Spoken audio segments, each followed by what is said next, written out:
So, ladies and gentlemen, let me welcome to the stage Mr. Pankaj Mishra.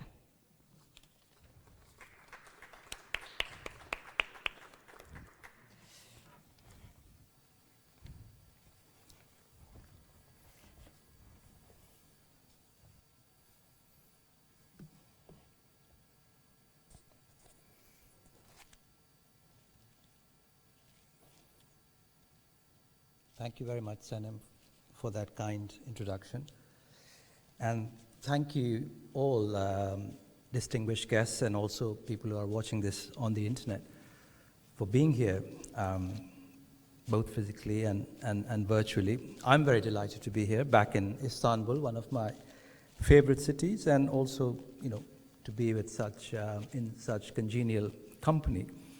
And I look forward to more discussions tomorrow about the things that the previous speakers referred to, and that are all, at this point, not just abstract intellectual concerns, but very much things that we are struggling with on a daily basis, especially with the arrival of the pandemic. About 4 years ago, a little less than 4 years ago, I published a book titled Age of Anger, which talked about this extraordinary global explosion of demagogic, authoritarian movements, personalities, often figures actually elected by large majorities. And the book came out in 2017, January, the same month that Donald Trump became the President of the United States. But I actually started writing it, or at least thinking about it, making notes back in 2014. And what prompted me to write that book or to think about it was the election in India of Narendra Modi, who was in many ways the original of the many autocrats that we see around the world today. It was a great shock to many of us when he won the election in 2014, because this is a man who had been implicated quite convincingly in the mass murder of more than 1,000 Muslims in the state of Gujarat, of which he was chief minister back in 2002. And most of us really thought of him as a extraordinary demagogue, if not someone guilty of mass murder. But anyway, he came to power in 2014 after a long campaign that was backed by some of India's richest people, some of India's most powerful people. And what had really happened, to give you a very short summary, was that many of the promises that were made originally by India's first post-colonial leaders of progress, of development, of national modernization, those promises over time had proven to be, at least for a large majority of the population, those promises had proven to be false, if not deceptive. The country's elites in the past, secular elites, very well-educated elites, had very scantily delivered on their founding promises of democracy, development. And then, in the last 20 years, there's a new promise, which is prosperity for all. With globalization, we are all going to be prosperous. And if only we regulate, privatize, deregulate and privatize, embrace the principles of the market, move away from the old format of the mixed economy, become more and more like the market economies of Western Europe and the United States, we are going to have faster economic growth and more prosperity. That promise also started to fail or look deceptive in the early 2010s when Narendra Modi started to surge suddenly. What had happened really to bring him to power was the perception that the ruling elite had failed. Instead of equitable growth, we had seen massive concentrations of wealth and inequality. And then you have this failed experiment in economic liberalism or neoliberalism, which had benefited only a tiny minority and created this huge reservoir of frustration and resentment. This is classically the opening for any kind of fascistic or semi-fascistic movement whenever there is a whole lot of promises made, and we saw this first in Germany and Italy, by ruling classes, the promise of modernization, of national modernization, and then when you fail, there is an opening there for the far right. And in India, this happened in 2014. And it was very clear what Modi was trying to do, which was to rebuild a kind of weakened state ideology of nationalism, a new program altogether with new idols, new histories, new values, historical myths, new symbols, often derived from a supposedly Hindu history, a supposedly Hindu past. And in this venture, in this project, he achieved extraordinary success. I mean, I think there's no denying that fact, that he was triumphant, almost as well as, the Italian fascists who took over Italy's failed modernization project.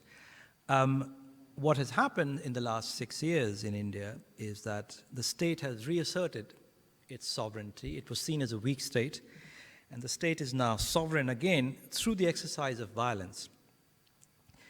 Violence not just exercised by the state, but also violence that is outsourced to society at large. This is an interesting development.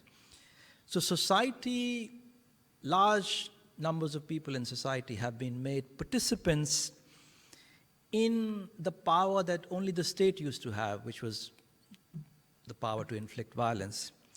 So lynch mobs now have the power of life and death. People on social media, trolls, they are encouraged to go after, by the state, by the government, by the ruling party, to go after minorities and liberal elites. So this state-directed force or barbarism, I think is a better word, is really a formidable, extraordinary new power in a country that is overwhelmingly young. It's full of angry, frustrated young men.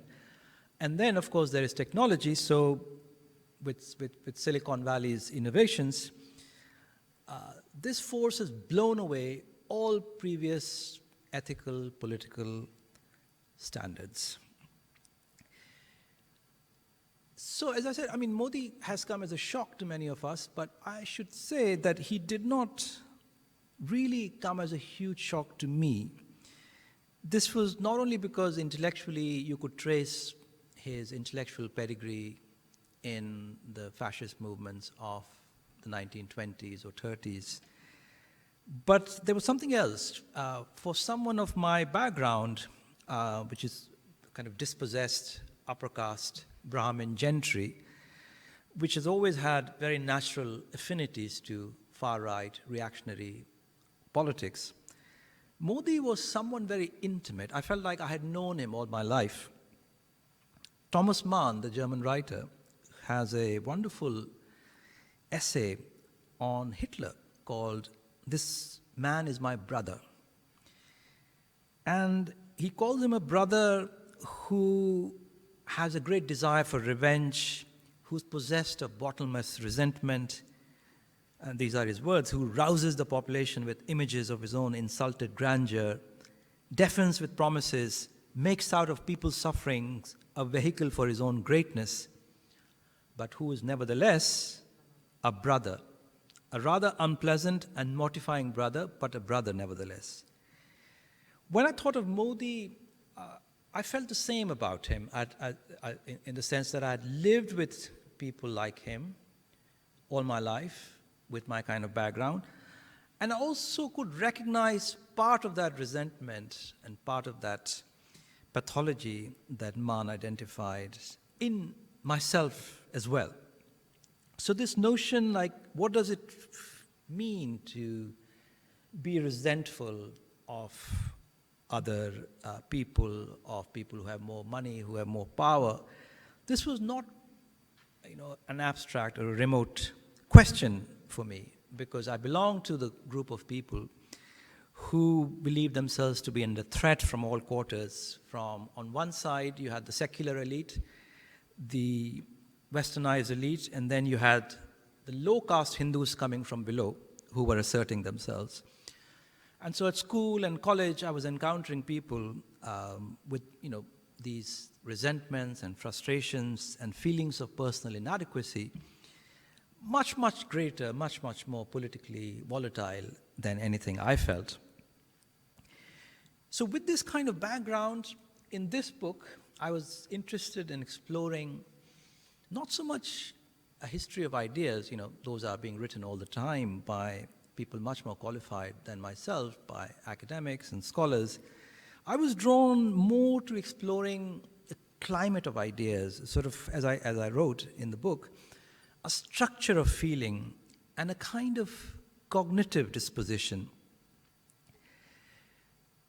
There is, a lot of literature out there on nationalism. It's been theorized a lot. But what I was really interested in understanding is, how does ethnic, racial, religious nationalism exercise this emotional power over so many people? And Modi's election in 2014, and then of course he's been re-elected, that is what started making me think about this. Like, what is this spell of nationalism on not just, ordinary people, not particularly well educated, but also on writers and intellectuals? And I became very interested in how certain states of minds you could see in different parts of the world, and how they were contagious, how certain ideas that emerged from these states of mind became very contagious. And I mean, the book, one of the figures that are central to the book is Rousseau, the French thinker, a figure from the provinces, revolting against the ways of the metropolitan elite in Paris, and whose ideas find a kind of global audience, first in Germany, then as far as people in Iran and further afield. So Rousseau is this figure, offering a kind of romantic reaction against people who have it all, who are in privileged positions. So I had been taking notes for a book on what I thought would be an experience that binds together many different nations: Germany, Italy, Russia, Turkey, India, China. And what is this experience?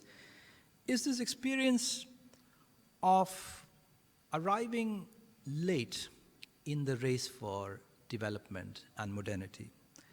It's the experience of realizing that some people have already got ahead of you, and you now have to enter a race for wealth and power.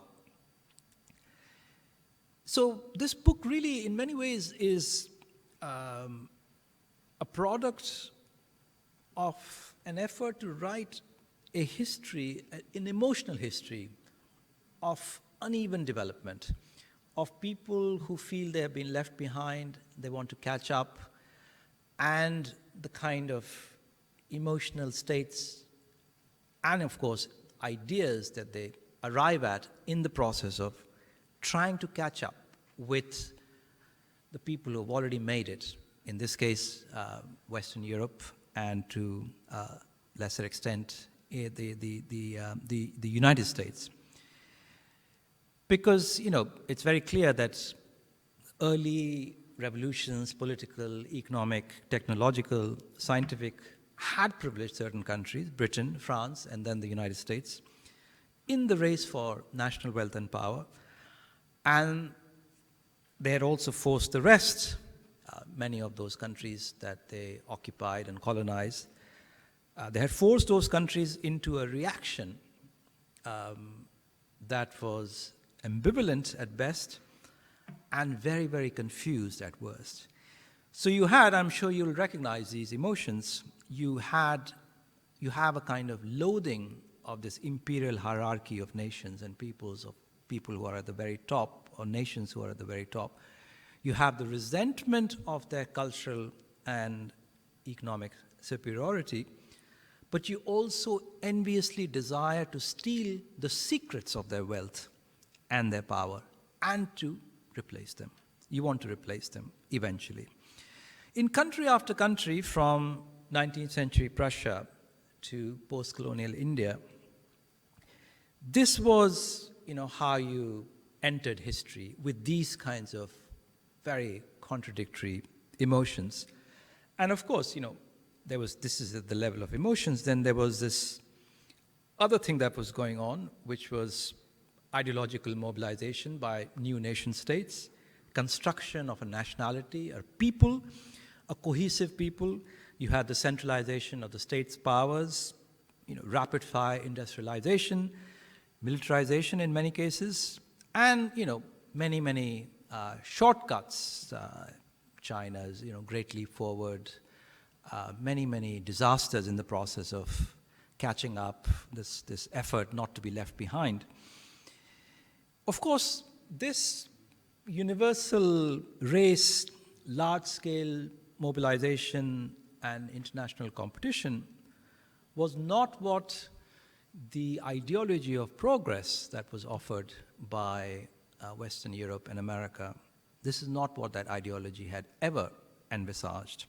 It had actually predicted a much more benign outcome to the global spread of individual reason and commerce. Likewise, people who were talking about globalization and how wonderful it is in the last 20, 30 years, encouraging human beings to think of themselves as entrepreneurs belonging to the marketplace, they were also, offering a very positive end to history.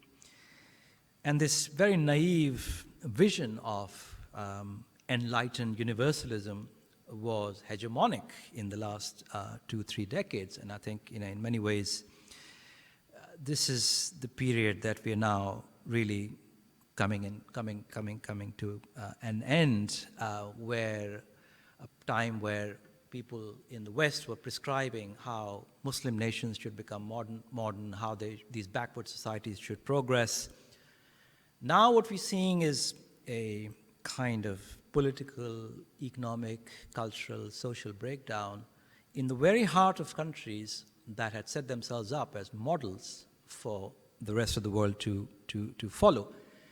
So while I was writing Age of Anger, 2014 onwards to 2016, it became clear that all the pathologies that the left behind or the belated nations suffered, the sort of remorseless logic of uneven development, had not only shaped our experiences, our trajectories, the trajectories of the so-called latecomers to modernity, and this process that also generated various ideologies of Nazism being one of them, or Italian fascism, or Japanese militarism. The extraordinary fact was that those pathologies had started to erupt in the heart of the so-called developed West. Why? Largely because of China turning the economic tables and creating thereby devastating political consequences in different parts of Western Europe and America. So many people had started to make the very, very nasty discovery that liberal democracy, liberal capitalism, which were supposedly normal political and economic ideologies and structures, had actually very, very cruelly betrayed the promise of freedom and prosperity. So in many ways, I think this process, this experience of falling behind, of feeling left behind, of feeling scorned, marginalized by liberal elites, has gone in a way truly universal, in a way that even I did not really anticipate and had to, catch up as I was writing this particular book. And now with the pandemic, of course, I think we are recognizing, all of us, that a particular history of the world and a particular historical consciousness we all had, that we have to reach this particular stage that other countries have reached in the past. In many ways, this was overproducing the future. This was over-anticipating the future. The future is not going to be that. It's now very clear. And modernity has entered a kind of endgame. I think I can say that now without sounding extreme or without lapsing into exaggeration. People are looking to completely, to ideologies and ideas that was completely taboo for a long time, such as socialism in the United States. It has had an extraordinary resurgence, especially among young people who are very angry at the older generation and are embracing socialist ideas with a passion we've never seen before in the United States, where socialism was completely stigmatized, especially during the Cold War.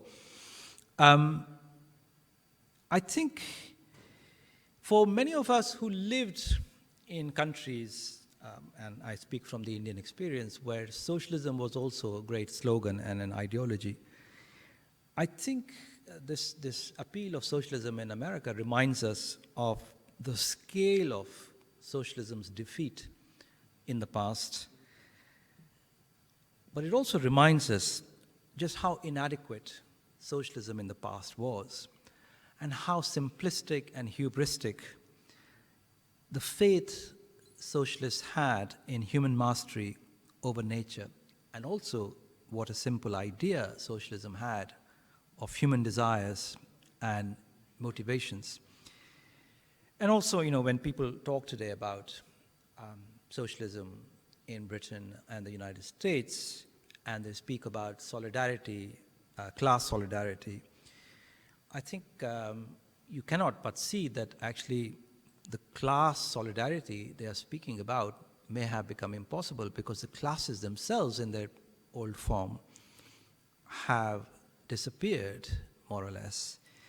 In India, for instance, it'll be very hard to find any sort of class solidarity. I mean, what has happened is the experience of blocked social mobility, on top of very poor private education and state education, have created conditions not for class solidarity or class struggle, but a kind of mass exodus into the smartphone screen, where you see Mr. Modi, Bollywood stars, social media influencers, they're offering endless possibilities of consumption and self-expansion, even virtually. So what I'm trying to say is that too many conventional ideas about political action, where do we go from here, have been eroded by the advance of markets, technologies, into the most intimate spheres of our lives. So even the most sensitive, intelligent people have become very accustomed to living or in a society that they consider a kind of marketplace, where they are in competition with other people, and the experience leaves them struggling with envy, resentment, and fear, leaves them existentially and spiritually at each other's throats.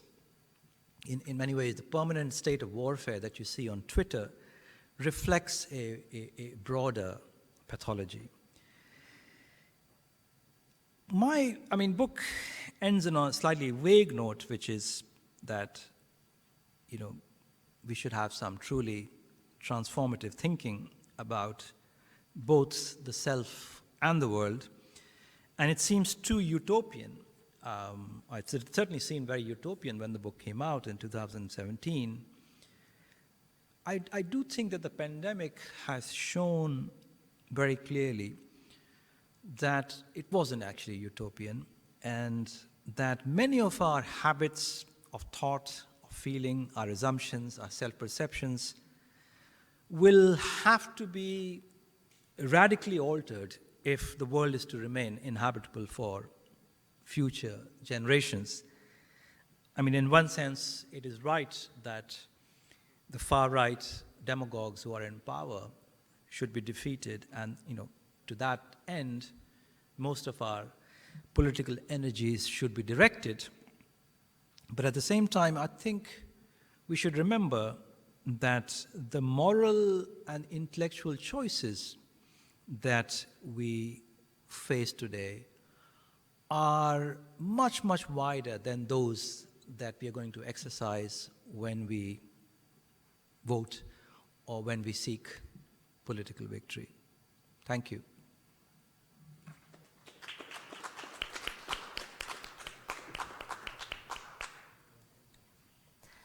Thank you very much, Pankaj, for this great introduction, which also, I think, is a great starting point for our discussion, because you explained very succinctly where the idea for the Age of Anger came from and what the book's main argument is. Sorry. Ooh. Yes, all right. Okay. Right. I'd just like to start with a question on the book. Now, the book talks about a certain state in which individuals are currently in. A certain state that is defined at the individual level by increasing disillusionment, disappointment, and high rates of anxiety, and what you could refer to as existential anxiety. Now, of course, the book came out in 2017, so it's been almost 3 years now since it's been published, and quite a lot also happened in these 3 years, right?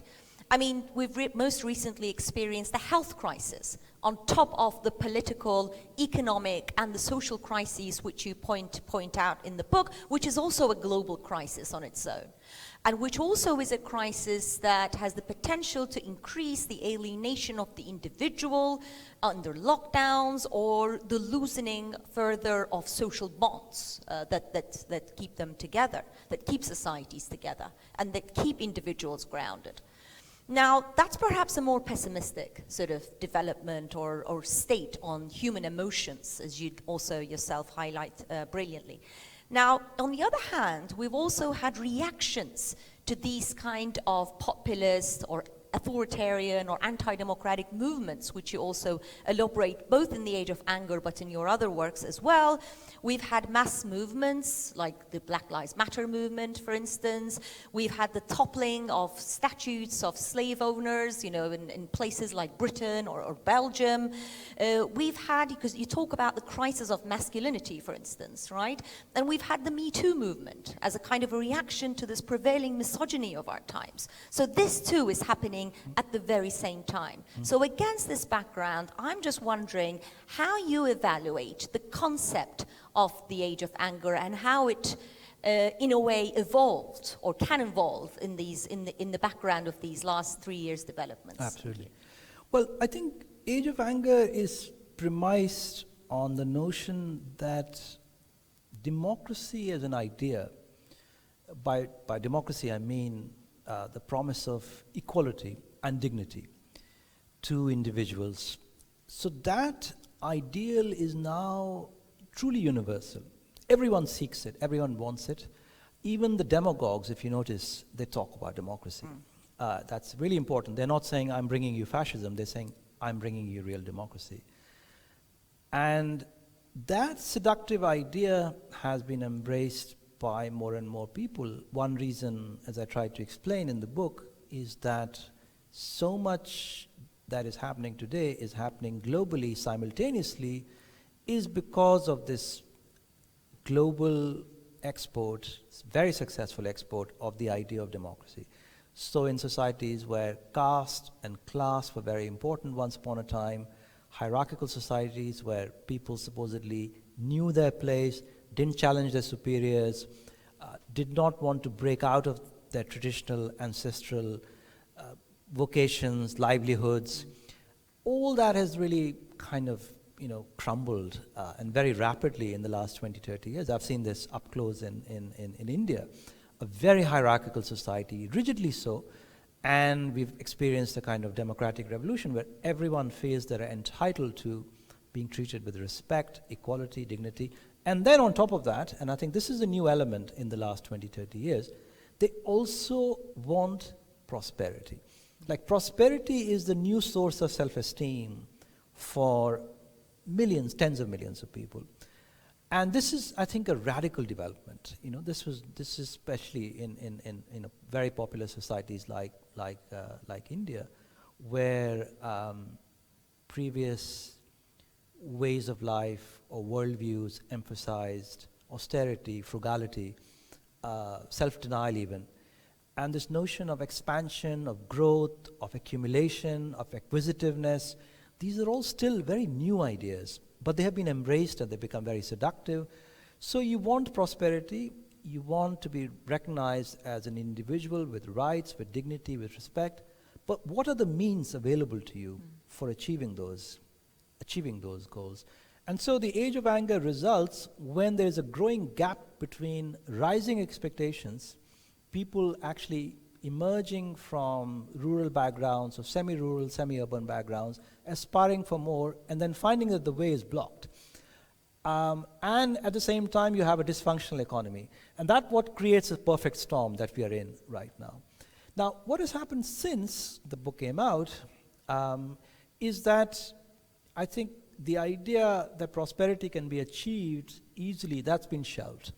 I think that was already being shelved before Trump came to power, because it had become very clear, I think, with the financial crisis onwards, that prosperity is actually really only gone to a small number of people, and that it has become more and more difficult for other people to make it, for most people to make it, and that trickle down is not going to happen, redistribution is definitely not happening, and that globalization is going to generate more and more inequality.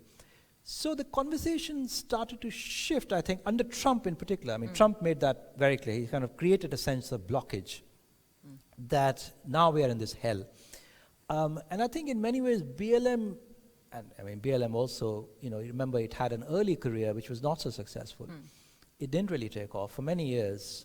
In fact, ironically, in May this year, The Economist had a piece saying, why did BLM fail?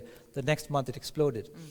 And I think it exploded because of the special conditions of the pandemic, which made people, you know, in one place, and people were already so fed up with everything that was happening at the time. So this notion that actually the system is rigged and has been rigged for a long time, which I think also went a lot into the Me Too movement, and that people have put up with too much for far too long. In a way, Trump was a catalyst for that. You felt frustrated. There was nothing you could do about it. There was this man in the White House openly boasting about, you know, abusing women. I mean, every kind of atrocity you can imagine, that man had openly boasted about. But there was nothing you could do. There he was. You know, there was a massive women's march soon after he came to power in 2017. And then, you know, as like most things, those kinds of energies cannot be sustained over long. But then finally there was this catalyst, another catalyst, and the Me Too movement took off. The Black BLM took off at the same time. And I think behind them really was this demand for dignity, for respect. It's like, you cannot go on like this anymore. Okay, we're not asking for, you know, prosperity or for all at this point, but we're asking for a basic recognition of our dignity as human beings. And I think in many ways also the historical awareness that was previously confined to the margins, especially in the United States, the notion that the United States really grew out of or acquired its wealth and power through slavery, exploitation, you know, other forms of coercion and exploitative practices, that was, you know, something only a few people on the left were talking about all these years. And then over time, it has become, you know, very, very deeply entrenched within the American consciousness, and especially amongst young people. I think young people are growing up with this awareness that the world is a very unfair place, and they're asking questions, what made it such an unfair place? And so with this basic historical consciousness, they're suddenly discovering new facts. That, oh, this man whose statue we passed every day for many, many years is actually the statue of a slave owner. And that sparks a kind of outrage, I think, you know. So your first awareness to the world and how it is constituted, how it came to be, is through this awareness of a historical crime, of historical atrocity. And I think that is really, you know, again, I think it's the same democratic revolution at work there, except that it's not yet found a proper outlet. That is the problem. And, you know, Biden's victory in November is not going to change things that much. Yeah, in terms of the overall structure, Absolutely. yeah, in terms of the transformative impact that you talk about in your books. Okay, I'm just going to ask another question, but I'll also like to remind, especially those of you who are joining us virtually, that you can ask your questions, and we are going to have a brief Q&A session at the very end. So let me just remind that as well. And I've got an iPad where I can see all the questions and I can just cluster them and ask them to you. But before that, since we are also here at the opening of the official launch of this semester at the university, I'm also genuinely curious about your views on public intellectuals and the role of public intellectuals here and the university here.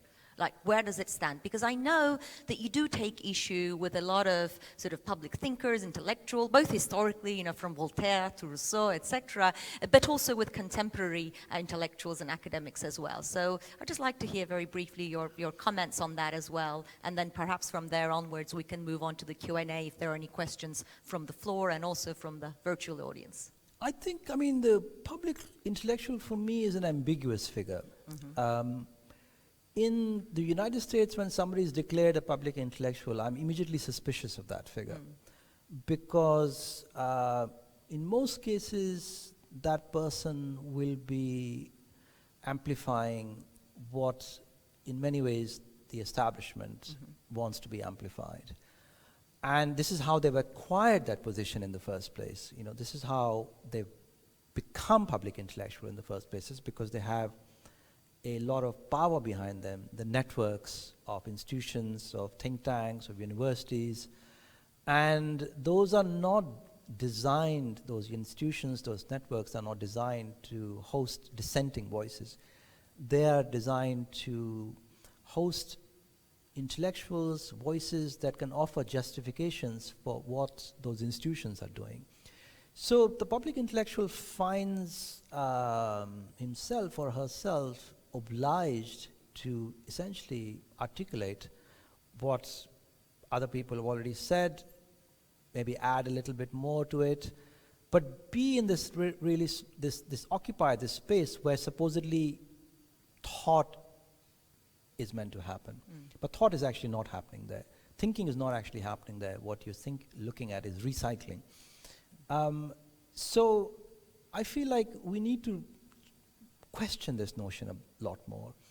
And I think we need to think again about the notion of the free thinker, the unaffiliated thinker, the thinker who's not necessarily part of a particular network, who's not beholden to a think tank or, you know, particular way of thinking about progress or development or any number of things, or American foreign policy for that. But I mean, you have any number of American public intellectuals who speak on American foreign policy. They all speak with the same voice. And the moment there is a challenge to them, they all pounce on that figure. You know, you just have to speak about having a different policy for Israel in America to know that you will be completely marginalized and isolated. So I feel like the public intellectual has not performed the role he or she should have performed. And that public intellectual has really become a kind of intellectual accessory to the powers that be, to the people who are already in power. So in my own writing, I've kind of tried to question that notion of the public intellectual, and, you know, starting with Voltaire. I mean, there is a particular tradition of giving advice to power, and, you know, it's not a dishonorable tradition completely, but I do think the possibility of corruption, the possibility of intellectual compromise is much, much greater the closer proximity you have to power.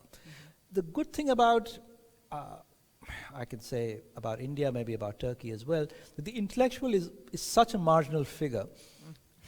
The intellectual is not really so much in demand by the establishment, by the politicians.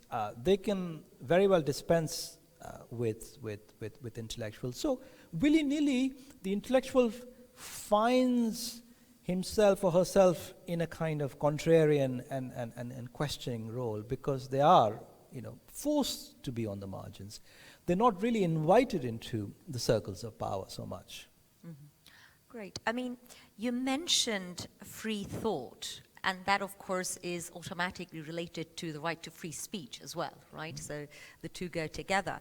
Now, I was already going to ask you that if I had the time, but I'm happy to see that others have asked a question on the Q&A, in the Q&A section on this as well, about, access to free speech in the age of prevalence of social media and also post-truth. What does free speech mean anymore, and do we really have access to it? Well, I think the free speech and the speech in general becomes a problematic issue when you have so much free speech. And I think, I completely disagree with people who complain about free speech being curtailed. In many ways, speech has never been freer, because you have so many different platforms that you can occupy, and from where you can ventilate your thoughts, your ideas, whether they are fully formed or raw or whatever form they are. And this is in many ways part of the crisis we are in, that we have far too much free speech, and it amounts to a kind of cacophony of voices, and it's very hard for someone, especially young people, to figure out what is interesting, what is wise, and what is dangerous, and what is toxic. So I think we've kind of moved on from these old debates about free speech, where you had, relatively simple scenario where someone was oppressing or someone was strangling free speech. It was either a powerful state or a non-state actor. I think, in most contexts, even in China, which is, very resourceful in repressing free speech, you have many instances of people speaking out and actually surviving. I know personally a Tibetan poet who writes the most, bold and provocative things on a blog, and every time she's allowed to go on social media, she does that. So there are these openings that have been created by digital media where it is actually possible to say what you want to say. I think a lot of the anxiety about free speech comes from people who've never been previously challenged before. And for instance, that letter that appeared in Harper's magazine in the US, signed by various very prominent and very famous people, and you look at their profiles and you wonder, in what way have their free speech been curtailed? You're occupying positions, multiple positions, Harvard, Princeton, you're writing for the New York Times, you're writing for every newspaper, and you can write for any newspaper you want to. I don't see how your free speech has been curtailed. What has changed, definitely, that 10 years ago, 15 years ago, they could write anything they want, and there was no challenge whatsoever, because people didn't really have those voices that they now have. And so when you get challenged, you now start complaining that your free speech is being curtailed. I think it's actually really falsifying this particular situation you find yourself in. I think it's really very simple that you are being challenged for the first time in your life. Yeah. Yes, I guess it also depends a lot on the national context within which you're talking about. The discussion on free speech is also, I think, also largely contingent on the context in which we're talking about, right? Yeah. Okay, I have an interesting question here, which on the Arab Spring, that somebody has asked whether or not the Arab Spring movements, although they did ultimately fail in most of the cases, whether they were also a consequence of this new movement of pursuing prosperity that you've just mentioned in your introduction. Well, I think, there are different ways of approaching that question. I feel like we make too much of the failure of the Arab Spring and the failure of autocracies to be entirely eradicated. When we think about the revolutions of the past, just think about the French Revolution. How long did it take for the ideals and values of the French Revolution to be institutionalized? You had decades and decades of reaction of despots, of authoritarian figures in France. it takes a long time for revolutions to succeed, and even though you're not quite clear what the eventual outcome will be, the Arab Spring, again, it was an explosion of long, bottled up frustrations and resentments, of autocrats, of dysfunctional economies, extreme corruption, food riots preceding the Arab Spring in many cases. Climate change is a huge factor there. So I don't really know whether the promise of prosperity so much was involved there. But there was definitely, I think the Arab Spring definitely was a product of the democratic revolution that I was talking about earlier, where suddenly people who had not challenged their autocratic leaders for a very long time suddenly felt empowered to do that. And that was a consequence of this globalized world that we're living in. You're exposed to images of other people enjoying the good life, other people enjoying freedoms that you don't have, and then you start to ask yourself, why don't you have those? And you feel energized enough to go out onto the Tahrir Square and to demonstrate. So in that sense, the politics of resentment also, it can take both positive and negative forms, right? As we've been also discussing all along. Yeah. Now, I'm an IR scholar, so a scholar of international relations, and so I feel the urge to ask you this. Now, obviously, in my field, there's this, you call for global IR, and I know that you're going to talk much more about these in tomorrow's webinar. But there is also this idea that we're facing the end of the so-called liberal international order. And I know that you've also been taking a very historical outlook on this question, taking the argument that, in fact, this whole thing has been unraveling since the 19th century. How do you see this evolving? And in terms of, would you call this the end of the liberal international order, or what kind of an order do you think we're looking at the global level? Yeah, I think the thing about the liberal international order was that, as someone put it, it was neither liberal nor international nor much of an order. Yeah.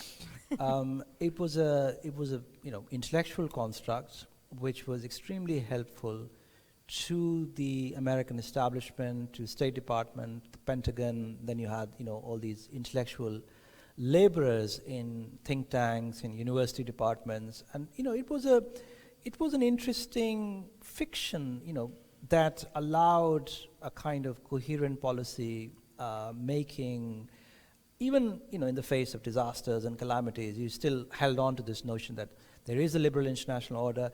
America is the enforcer of it, with its military bases and the rules and regulations that it draws up through the institutions it dominates, whether the World Bank or the IMF. And this is how the world works. Obviously, the world had been changing all this time, and I think decolonization, the Americans really missed that whole process. And one reason why they're completely dumbfounded by the rise of China in the last 20 years, because they didn't realize that decolonization had started and was unstoppable. You were never going to be able to militarily occupy and colonize those countries, and those countries will, at some point, fight their way to sovereignty and to national power and wealth. So China was all along rising to essentially blast open this liberal international order. And the reason why we didn't really fail to see it coming is because we were trapped too much into those conceptual bubbles of the liberal international order. Yeah. I think we have some questions from the floor as well. So before we finish, I'd like to collect them if possible. Fuat Hocam, I've seen your hand. I think there's a microphone over there, so if somebody could help with that. Oh, okay. Thank you very much for the enlightening speech and the Q&A. One of your commentaries, you were suggesting that we need new ideas rather than new faces. What are those ideas that would shape our way of looking at today's world and making the world better and fair and just? So what kind of ideas that we could actually talk about? And secondly, we are here together to have you to give a speech for our university's new academic year.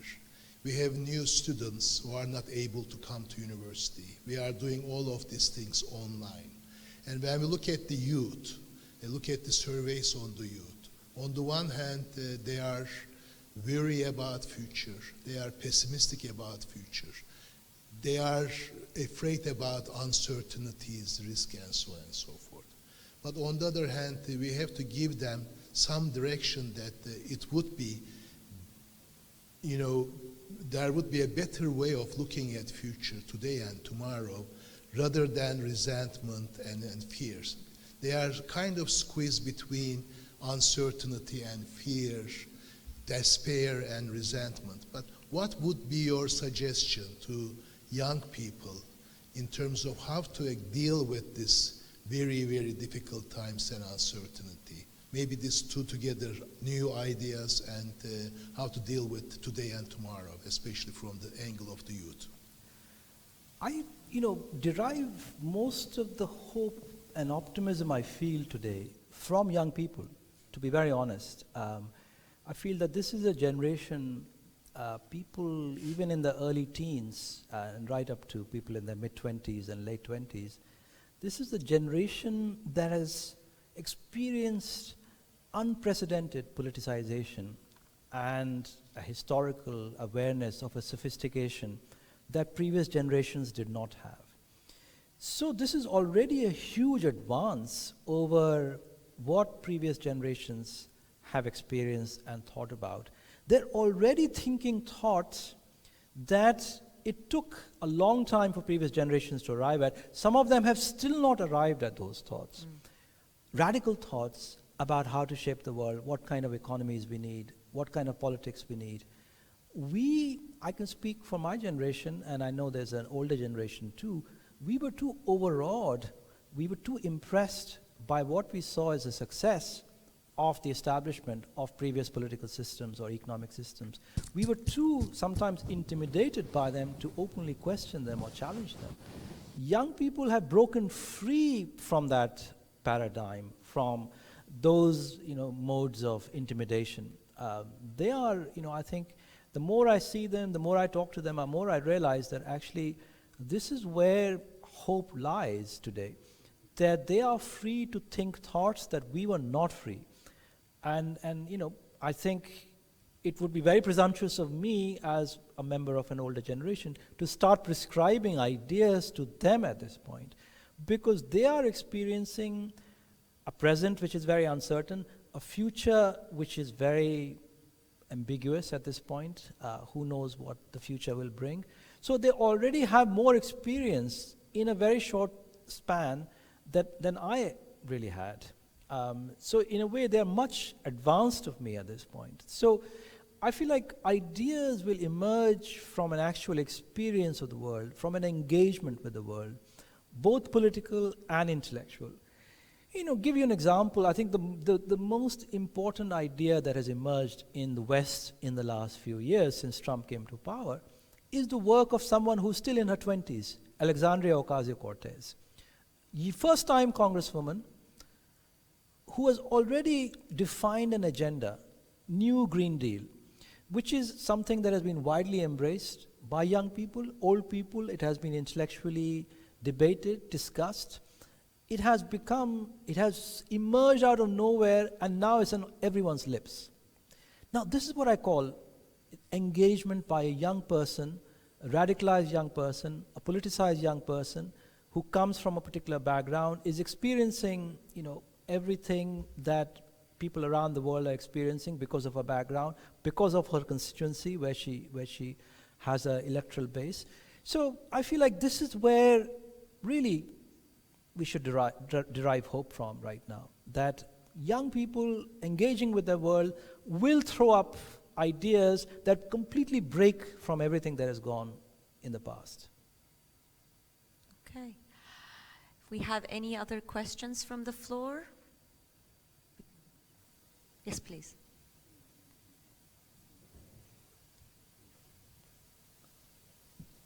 Thank you. My question would be a little bit about leadership and about great powers.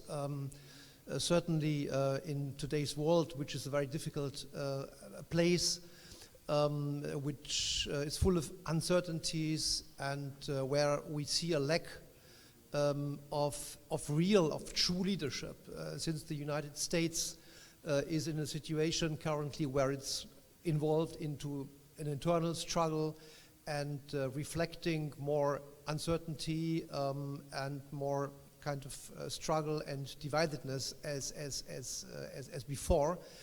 And you mentioned China as a rising power, who certainly is having its right and is on the course of an economic rise, of an economic leadership, but at the same time taking advantage of a vacuum of power and vacuum of, I would say, of values that, of so-called Western values, where you ask yourselves sometimes where have they gone, have they disappeared or not. And so in order for somebody or for people to really live freedom and to make their voices heard, where do you see the need of, or do you see the need of leadership of somebody who ensures the space or the platform where people can make their voices heard? Since you have these a rising power, a kind of power in decline, Europe somewhere in between, India somewhere in between, you know, the weakening power of multilateralism. So you have a very, very strange situation at the moment where the platform, the certainty of values is kind of fading a little bit. And how do you see the situation? How can we restore a platform where, on the basis of the guarantee of values, guarantee of freedom of speech, real multilateralism, real kind of free internet, intellectuals, politicians, etc., can struggle for the truth and for a better world? Well, I wouldn't say restoring any of that world would be a correct characterization of the world that we've just lived through, because I think some of those values were indeed available to some people in the West, but even in the United States, they were not widely available, certainly not to the minorities. Otherwise, you would not have BLM or you would not have Me Too. Human dignity was still being trampled upon in these societies. So I think the invocation of Western values was important and essential, but I think it was clear even back then that those values were only partially honored, even in the West itself. Now, of course, we have a situation where those values are being violated on a daily basis. But I think that should lead us to question why those values are so fragile.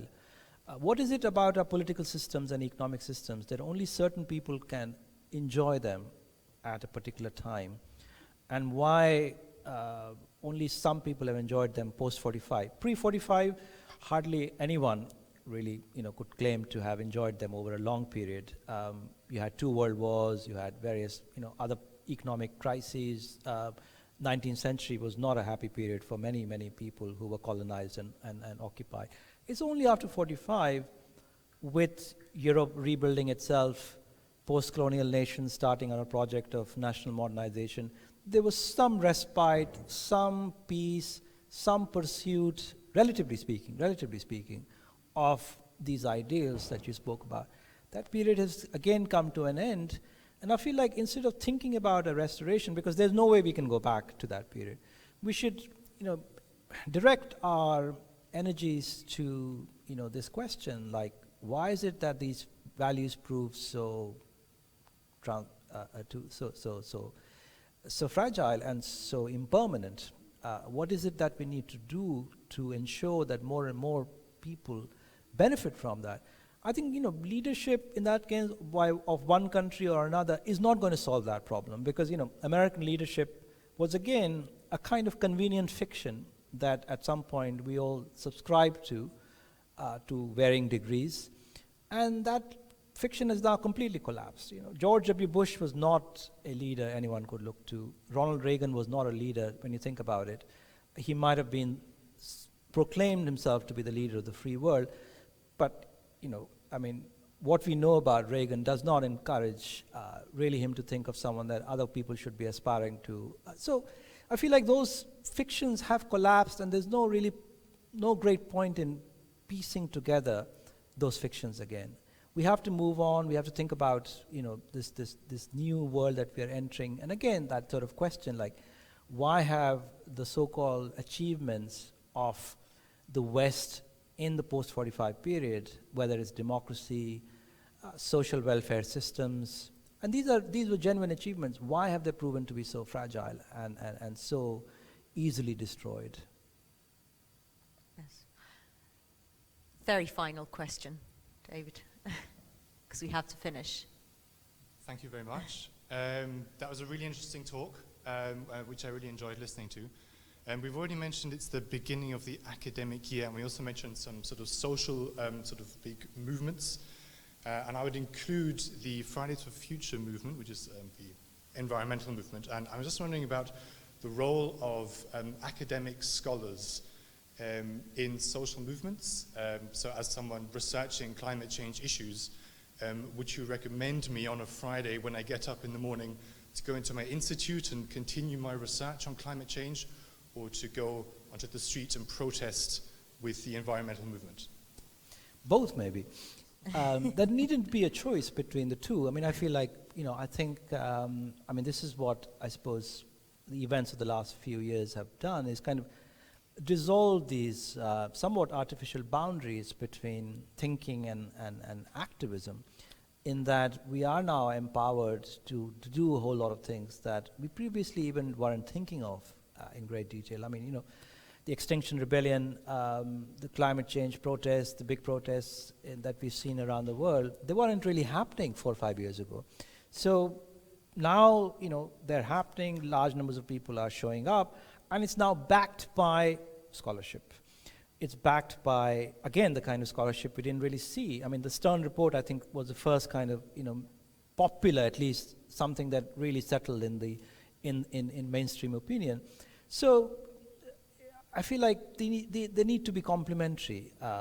Scholars need to have a much more activist orientation. I mean, in that sense, I think climate change or scholarship on climate change has really, in a way, been the most important intellectual contribution of the last 10 years, because what it's really done is punctured a big hole in the old ideology and paradigm that we were all working with previously, which was that progress is potentially endless, economic growth, faster economic growth, higher economic growth, the better. All these assumptions and ideas we've been living with have really been brought down to earth by climate change scholarship. So in a way, it's the most radical and most dissenting intellectual work that has happened. And I feel like it has to have an activist orientation, because it's up against it.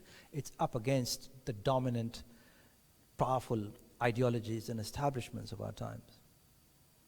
Well, Pankaj, thank you very much for this and for your excellent speech and the Q&A as well.